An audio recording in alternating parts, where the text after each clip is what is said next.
Hello વિદ્યાર્થી મિત્રો, હું છું નિશિત સર હોમ ક્લાસીસથી.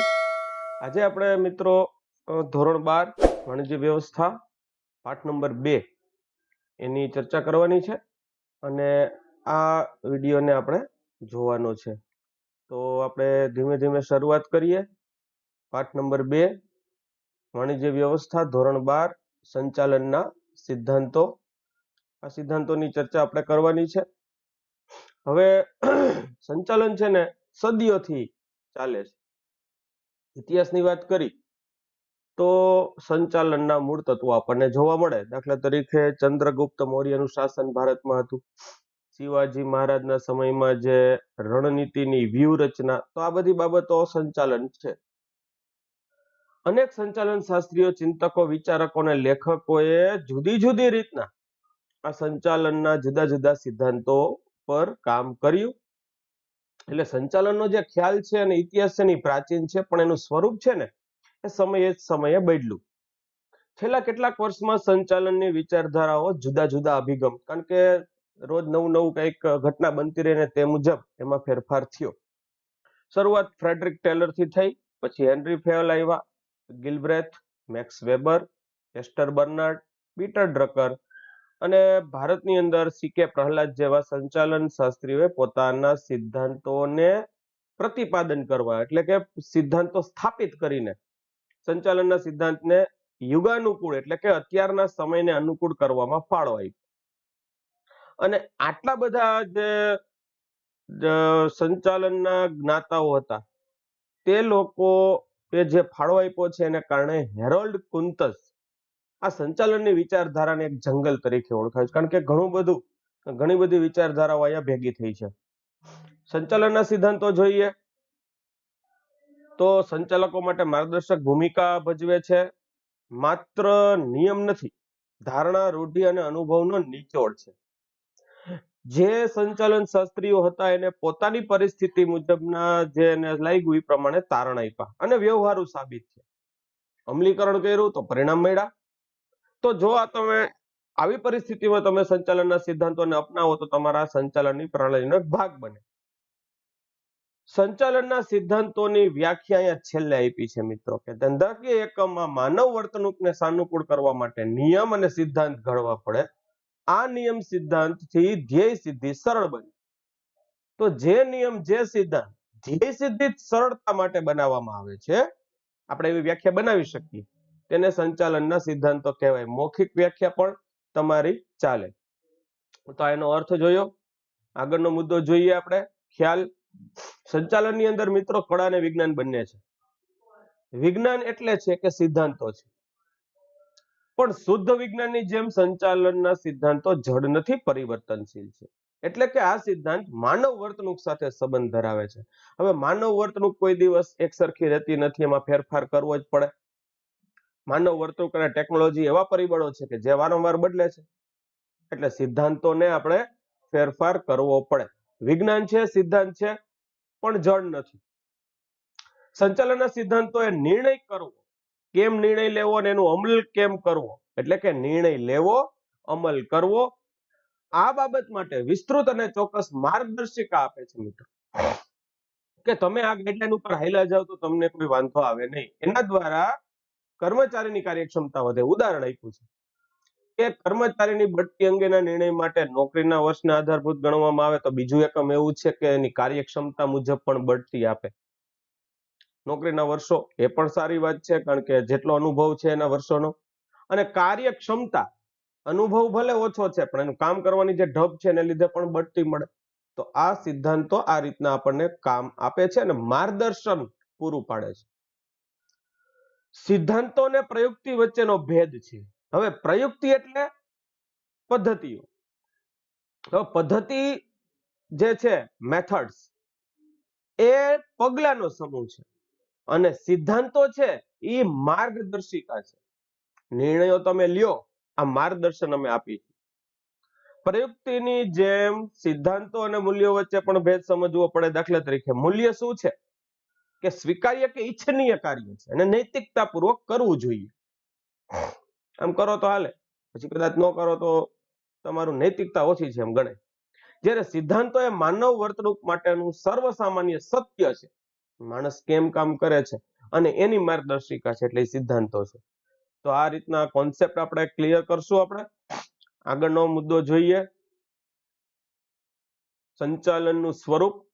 મિત્રો આપણે આગળ જોયું કે વ્યવહારુ તારણ છે, જડ નથી, માર્ગદર્શિકા છે, એટલે કે કાર્યકારણનો સંબંધ દર્શાવે. સંચાલનના જુદા જુદા કાર્યો જેવા કે આયોજન, વ્યવસ્થા તંત્ર, દોરવણી અને અંકુશની અમલવારી કરવી હોય ત્યારે સંચાલનના સિદ્ધાંતો સંચાલકને નિર્ણય ઘડતર માટે માર્ગદર્શક બને છે. નિષ્ણાંતો એમ કે છે કે આ સિદ્ધાંતો મોટે ભાગે સત્ય હોય છે, પણ સંપૂર્ણ સત્ય નથી હોતા. અપવાદનો નિયમ હંમેશા બધે લાગુ પડે. તો આપણે એના જે મુદ્દા તારવવાના છે એ મુદ્દા આપણે આ પ્રમાણે તારવી શકીએ કે સંચાલનના સિદ્ધાંતોની સ્વીકૃતિ સાર્વત્રિક છે, એટલે કે બધા જ એકમને તમે લાગુ પાડી શકો. જ્યાં સમૂહ છે, માનવનું સમૂહ છે, ત્યાં સિદ્ધાંતોની જરૂર પડે. હા, તમે એમાં ફેરફાર કરી શકો. પ્રકાર, સ્વરૂપ, પ્રવૃત્તિ અને કદ મુજબ તમે સિદ્ધાંતો તમે અલગ અલગ રીતના માત્રામાં તમે લગાડી શકો, પરંતુ મોટા ભાગના એકમો એવા છે કે એમાં તમે આ સિદ્ધાંતને લાગુ પાડી શકો છો, એટલે સર્વવ્યાપક સાર્વત્રિક છે. બીજું પરિવર્તનશીલ છે, જડ નથી, તારણો છે, પરિસ્થિતિ મુજબ એમાં પરિવર્તન કરી શકાય. અમુક સિદ્ધાંતો બંધબેસતા ન ગણાતા હોય તો એમાં ફેરફાર પણ કરી શકાય. દાખલા તરીકે કાર્ય વિભાજનનો સિદ્ધાંત મોટા એકમમાં એક સાથે તમે લાગુ ન પાડી શકો, પણ નાના એકમની અંદર આ લાગુ પાડીમાં કાર્ય વિભાજન કરવું હોય તો વધુ સંખ્યામાં તમારી પાસે કર્મચારી છે, એટલે કે મોટું એકમ હોય તો લાગુ કરી દો, નાનું એકમ હોય તો કાર્ય વિભાજન લાગુ પાડી શકાતો નથી, એટલે ઓછી રીતના લાગુ પાડી શકો. હવે છે સામાન્ય માર્ગદર્શિકા છે, કારણ કે જે લોકો પોતાની પરિસ્થિતિમાં નિષ્ણાંતો આવ્યા અને એને અનુભવ થયા, એટલે કે જટિલ સમસ્યાઓનો સામનો કરતી વખતે એને જે કંઈ અપનાવ્યું આપણને સિદ્ધાંત તરીકે આપ્યું. હવે સમસ્યા તો બધે અલગ અલગ હોય, એટલે દરેક પરિસ્થિતિમાં દરેક સિદ્ધાંત એક સરખું પરિણામ આપી શકતી નથી. તો ચુસ્ત રીતના તમારે લાગુ નથી પાડવાનું. માર્ગદર્શક તરીકે સાનુકૂળ પરિસ્થિતિમાં ઉપયોગ કરી અને સારા પરિણામ લેવાની પ્રયત્ન કરવાનો. ખાસ યાદ રાખજો, માનવ વર્તણૂક પર આધારિત છે, કારણ કે માનવ કેન્દ્ર સ્થાને છે, એટલે માણસનું જે કઈ વર્તન છે એની સાથે આ સિદ્ધાંતો આધાર રાખે છે. મનોવૈજ્ઞાનિક બાબત છે, અને આ મનોવૈજ્ઞાનિક બાબતને કારણે એનો અમલ કરતી વખતે આપણે ધ્યાન રાખવું પડે. આકસ્મિકતાની પણ વાત છે. જો કોઈ ચોક્કસ અનિવાર્ય પરિસ્થિતિમાં આ સિદ્ધાંતનો ઉપયોગ દ્વારા નિર્ણય લઈ ધ્યેય સિદ્ધિ સરળ બને. દાખલા તરીકે વ્યાજબી વેચાણ ચૂકવવું જોઈએ તો કેટલું યોગ્ય છે, હવે એ કેટલી જરૂરિયાત છે એના આધારે આપણે નક્કી કરી શકાય. તો સાર્વત્રિક સ્વીકૃતિ પરિવર્તનશીલ, સામાન્ય માર્ગદર્શિકા છે, માનવ વર્તણૂક પર આધારિત છે, અને આકસ્મિકતા આ બધી એના સ્વરૂપમાં આવે છે. સૂત્ર સાપ સામા આવ્યા લખો એટલે હાલે, સાપ સામા આવ્યા, આકસ્મિકતાના આવ્યા તરીકે લખો એટલે સાપ સામા આવ્યા એવું વાક્ય બની જાય. તો આ રીતના સ્વરૂપ જોઈ શકીએ. ત્યાર પછીનો પોઈન્ટ છે મહત્વ. સંચાલનના સિદ્ધાંતોએ સંચાલકીય વર્તણૂકને બહુ લાંબા ગાળે દીર્ઘદ્રષ્ટિ પૂરી પાડી છે અને કાર્યને પ્રભાવિત કર્યું છે. ધ્યેય સિદ્ધિ માટે ઉપયોગ કરે છે, એટલે કે દિશા સૂચન, માર્ગદર્શન છે. તો ચાવીરૂપ ભૂમિકા ભજવે છે. તેનું મહત્વ જોઈએ તો કાર્યક્ષમતા સંચાલકોની વધે, માર્ગદર્શન મળે એટલે પદ્ધતિ સુધરે અને સંચાલન બહુ વ્યવસ્થિત રીતના થઈ શકે. બીજું, જે આપણી પાસે ઉપલબ્ધ સંસાધનો છે એનો ઇષ્ટતમ એટલે મહત્તમ ઉપયોગ અને અસરકારક વહીવટ થઈ શકે. આપણી પાસે ઘણા બધા ધંધાકીય એકમમાં માનવ અને ભૌતિક સંસાધનો હોય, મર્યાદિત હોય, પણ એનો વધુમાં વધુ ઉપયોગ કરવો જોઈએ. ઇષ્ટતમ એટલે શું કે સંસાધનના સંચાલનના સિદ્ધાંતો દ્વારા એવી રીતના ઉપયોગ કરવો કે ખર્ચ ઓછો થાય ને લાભ વધુ મળે, મતલબ મહત્તમ તમારે સંતોષ એમાંથી મેળવવાનો છે.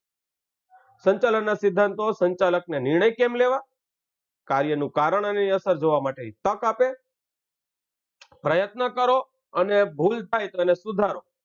આ દ્વારા બગાડ પણ અટકાવી શકાય. વૈજ્ઞાનિક અને તાર્કિક નિર્ણયો લેવા માટે પણ મદદરૂપ થાય. નિર્ણયો મિત્રો હંમેશા હકીકત આધારિત હોય અને વિચારીને લેવાના હોય. બીજું કે જે તમારો હેતુ છે એકમનો એને સુસંગત અને ન્યાયી હોવા જોઈએ.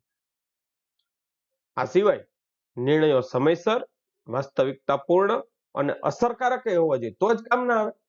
અને આ બધા નિર્ણયો લેવા માટે, આ બધી રીતે નિર્ણય લેવા માટે સંચાલનના સિદ્ધાંતો ચાવીરૂપ ભૂમિકા આપે છે.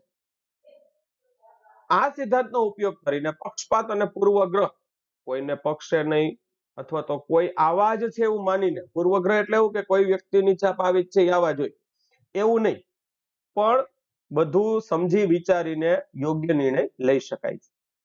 બદલાતા ધંધાકીય પર્યાવરણને પહોંચી શકાય. હંમેશા મિત્રો ધંધાકીય પર્યાવરણ બદલાતું જ રહે, કારણ કે સામાન્ય રીતના પરિસ્થિતિઓ બદલાય છે. બાહ્ય પરિસ્થિતિ બદલી શકાય, ને આ બાહ્ય પરિસ્થિતિ જે બદલે છે એને પહોંચી વળવા માટે આ સિદ્ધાંત જરૂરી છે. સામાજિક જવાબદારી પણ નિભાવવી પડે, કારણ કે સમાજનું અંગ છે.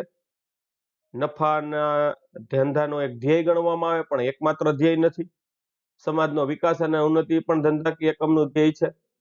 તો સંચાલનના સિદ્ધાંતના અસરકારક અમલીકરણ દ્વારા ધંધાકીય એકમ સરળતાથી સામાજિક જવાબદારીનું લક્ષ્ય સિદ્ધ કરી શકે છે. પછીનો મુદ્દો છે સંશોધન, તાલીમ અને વિકાસ માટે ઉપયોગી છે. 3 બાબત કીધી: સંશોધન કરવું, તાલીમ આપવી, વિકાસ કરવો. સંચાલનના સિદ્ધાંતનો ઉપયોગ કરીને તાલીમ, શિક્ષણ અને વિકાસનું કામ થાય. એટલે હવે અભિરુચિ કસોટી, જેને એપ્ટિટ્યુડ ટેસ્ટ કહેવાય, કે કામમાં કેટલી રુચિ ધરાવે, અને આ કસોટી બધી સંશોધનથી તૈયાર થાય. સંચાલનના સિદ્ધાંતના અમલ માટે એનો ઉપયોગ કરી યોગ્ય કર્મચારીની નિમણૂક કરવામાં આવે તો જ વ્યવસ્થિત રીતના કામ થઈ શકે છે. તો આવા 6 મુદ્દા છે. આપણે સૂત્ર છે કઈ વેબસાસ છે, કાઈ વેબસાસ.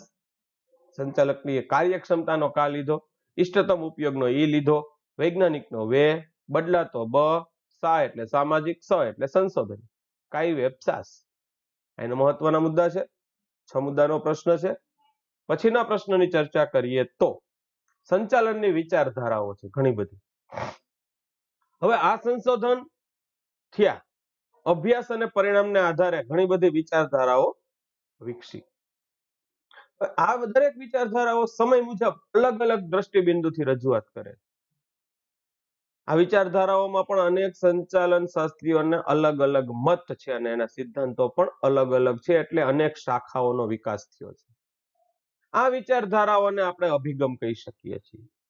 અને કેટલીક વિચારધારાઓ જે પ્રશિષ્ટ છે, ક્લાસિકલ થિયરી છે, શરૂઆતની 19મી સદીના અંત સુધી, મિત્રો યાદ રાખજો, 19મી સદીનો અંત આવ્યો ત્યાં સુધી જે વિચારધારા થઈ એને ક્લાસિક થિયરી કહેવાય. પ્રશિષ્ટ વિચારધારાના મુખ્ય પ્રણેતા સંચાલન શાસ્ત્રીઓ તરીકે જોઈએ તો Frederick Winslow Taylor, Max Weber, Gilbert, Henry Gantt અને હેનરી ફેયોલ છે. એમાં ટેલરનો ફાળો, ફ્રેડરિક વિન્સલો ટેલરનો ફાળો ખૂબ જ મહત્વનો. ફ્રેડરિક ટેલરે આપેલ વૈજ્ઞાનિક સંચાલનના સિદ્ધાંતો સંચાલનની વિચારધારામાં આજે પણ ઉપયોગી છે, પ્રસ્તુત છે.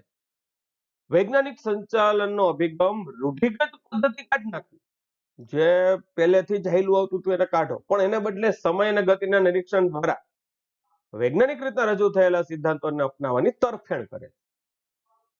વૈજ્ઞાનિક સંચાલનના સિદ્ધાંતનું મુખ્ય પ્રદાન વ્યવસ્થા તંત્રમાં વિશિષ્ટીકરણ આવ્યું.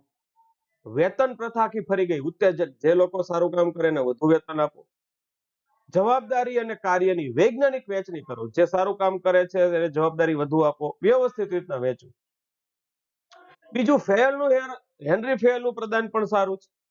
એને સામાન્ય સિદ્ધાંતો આપ્યા અને સંચાલનની વિચારધારા વિકસાવી.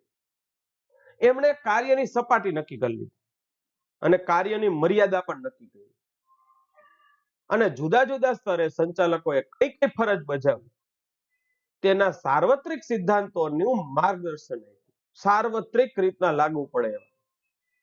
આ સિવાય મેક્સ વેબર, યાદ રાખજો, અમલદારશાહીના વિચારોનું પણ પ્રદાન. અને અમલદારશાહી એટલે કે જે એક બોસ હોય તે કહે એટલું જ થાય, અમલદાર કહે એટલું જ થાય. 19મી સદીના અંત સુધી ઔદ્યોગિક ક્રાંતિના પરિણામે પછી ધંધાકીય એકમના સ્વરૂપને કદ બદલાવા લાગ્યા.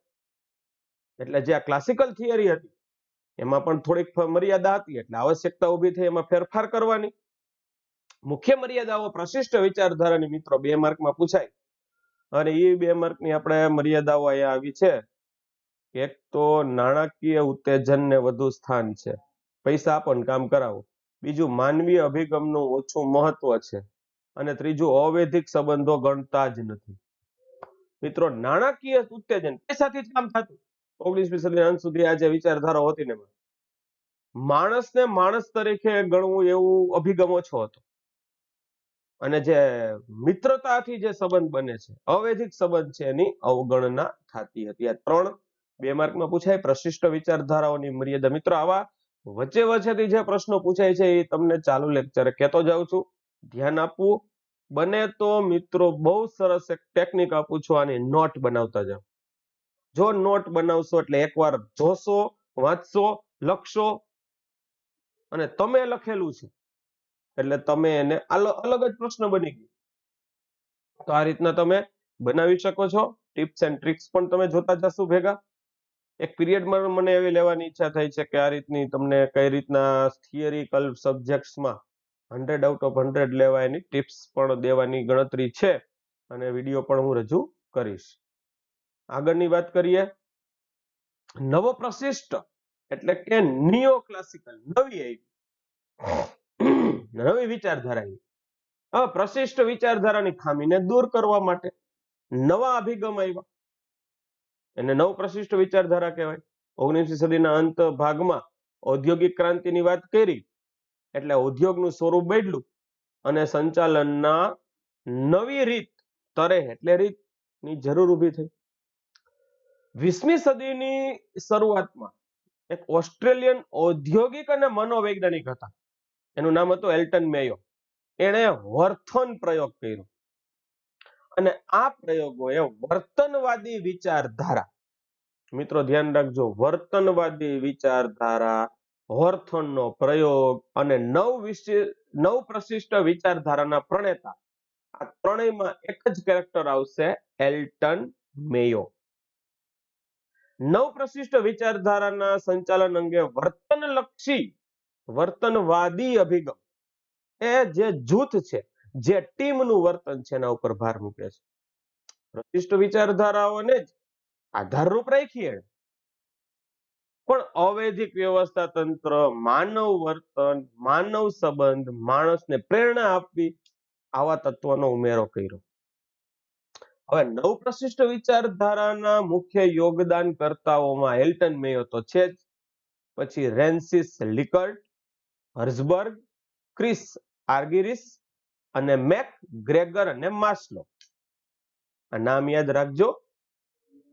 નવ પ્રશિષ્ટ વિચારધારાની મુખ્ય પ્રશાખાઓની વાત કરીએ તો એક માનવ સંબંધ કે માનવ વર્તનવાદી વિચારધારા છે, સામાજિક તંત્ર વિચારધારા છે અને સામાજિક વ્યવસ્થા વિચારધારા મુખ્ય છે. હવે એમાંની માનવ વર્તનવાદી behaviour related, human behaviour related thoughts જોઈએ તો સંચાલન જે છે એ અન્ય વ્યક્તિ પાસેથી કામ લેવાની કળા છે. એમાં પ્રોફેસર ઉર્વિકે કીધું કે તમે તમારા માણસોને જો સાચવો તો તમારા માણસો બાકીનું તમારું બધું જ સાચવી લેશે. કહેવાનો મતલબ કે માણસોને જો તમે વ્યવસ્થિત રીતના સાચવી શકો તો માણસો પછી એનું કામ, તમારે જે કામ માટે રોક્યા છે એ યોગ્ય રીતના કરશે. કર્મચારી કે વ્યક્તિ મહત્વનું સ્થાન ધરાવે, કારણ કે વ્યક્તિનું મહત્વ અહીંયા બતાવ્યું. સંચાલન વ્યક્તિ મારફતે થાય છે એટલે આંતરવ્યક્તિ સંબંધનો અભ્યાસ કરવો જ પડે. હવે સંચાલન જે છે એ માણસોથી થાય છે એટલે એનું કેન્દ્ર બિંદુ માનવ વર્તન અને માનવ સંબંધને જ તમારે સમજવાનું છે. એટલે વર્તન સંબંધિત વિચારધારા, મનોવૈજ્ઞાનિક તારણના ઉપયોગ દ્વારા કર્મચારીને બે બાબતો ઉપર ભાર મૂકે છે. એક તો એનું કામ કરવાનો સંતોષ મળવો જોઈએ અને કર્મચારીની કાર્યક્ષમતા વધે તેવો પ્રયત્ન કરવો જોઈએ. મિત્રો, આ વિચારધારાની અંદર આંતરમાનવીય સંબંધ, અભિપ્રેરણ, નેતૃત્વ, માહિતી સંચારની પ્રક્રિયા, ઔદ્યોગિક ઝઘડાનો નિકાલ, આવા ખ્યાલ આવે છે. તો વિચારધારાના મુખ્ય 5 કાર્યો જોઈએ તો વર્તન સંબંધિત વિચારધારા, મનોવૈજ્ઞાનિક તારણનો ઉપયોગ દ્વારા આ બે બાબતની વાત કરી, અગત્યનું છે. અને ખ્યાલ જુઓ તો આંતરમાનવીય સંબંધ, અભિપ્રેરણ, નેતૃત્વ, માહિતી સંચાર, ઔદ્યોગિક ઝઘડાનો નિકાલ, આવા 5 ખ્યાલો આવે છે. બધા નાના નાના પ્રશ્નો તરીકે આવે. હવે અભિગમ મિત્રો તમે જોયું તો આખો મનોવૈજ્ઞાનિક છે, એટલે અહીંયા એક અવગણના થઈ. જુઓ કોની અવગણના થઈ? તો કે આર્થિક પરિબળની. ઉત્પાદનના ભોગે માનવીય સંબંધોની જાળવણી ન થાય, આ અભિગમની મુખ્ય મર્યાદા છે. 2 મર્યાદા ધ્યાન રાખો. મનોવૈજ્ઞાનિક છે એટલે આર્થિક પરિબળની અવગણના, અને ઉત્પાદકતાના ભોગે માનવ સંબંધની જાળવણી શક્ય નથી. આ લોજિકલ વાત છે. એટલે અભિગમની આ મુખ્ય મર્યાદા બને વર્તન સંબંધિત વિચારધારાની મુખ્ય મર્યાદા. આગળની વાત કરીએ. આધુનિક વિચારધારાઓ જોઈએ.